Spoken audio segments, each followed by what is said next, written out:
Voilà bien des siècles, une catastrophe épouvantable et inexpliquée détruisit de grandes cités au bord de la mer Morte, en Judée, à savoir Sodome et Gomorrhe.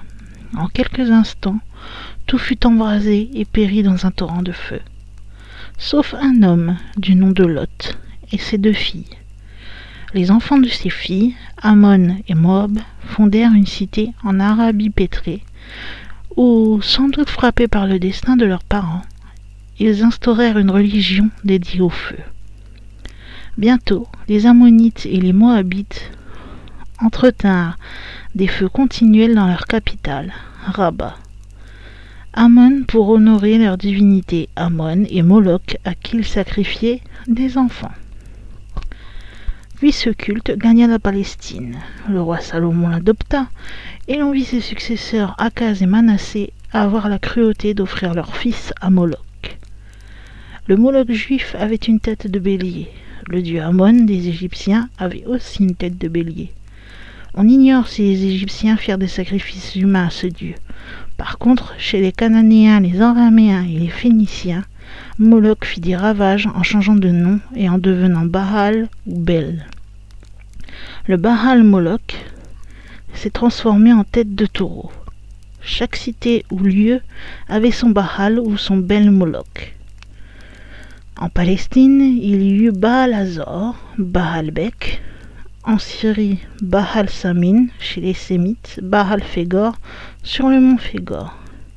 Mais le plus redoutable fut le Moloch Baal de Carthage.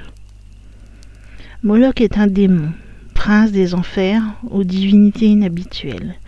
Il aurait sa signification dans la langue hébraïque Moloch, qui veut dire roi.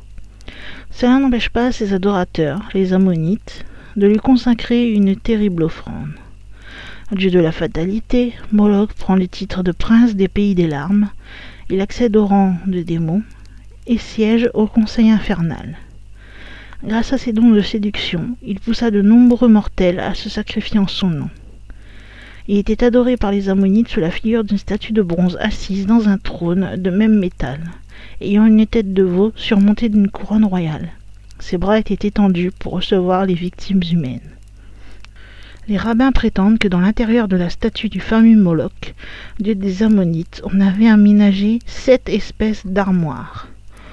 On en ouvrait une pour la farine, une autre pour les tourterelles, une 3e pour une brebis, une 4e pour un bélier, la 5e pour un veau, la 6e pour un bœuf, la 7e pour un enfant.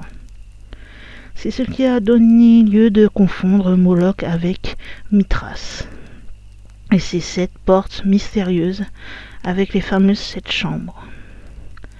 Lorsque l'on voulait sacrifier les enfants à Moloch, on allumait un grand feu dans l'intérieur de cette statue.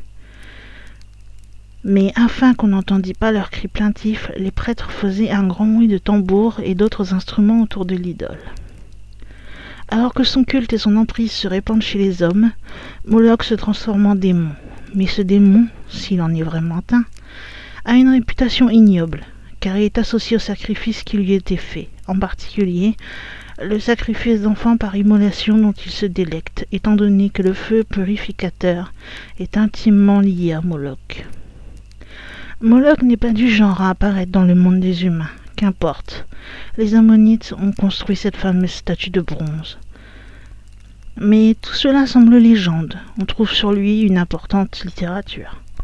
Moloch est une divinité typiquement méditerranéenne. On le retrouve en effet donc encore chez les Ammonites, les Phéniciens et les Carthaginois. Le culte de Moloch atteint toute son horreur lors du siège subi par les Carthaginois en 300 avant Jésus-Christ. Croyant en une punition du dieu, ils brûlèrent 200 enfants entre les mains de son icône. Le siège se prolongeant, ils pensèrent avoir commis une erreur en ne consumant que des descendants de familles modestes. Pour obtenir le pardon, 300 Carthaginois offrirent leur vie à Moloch en s'immolant à leur tour.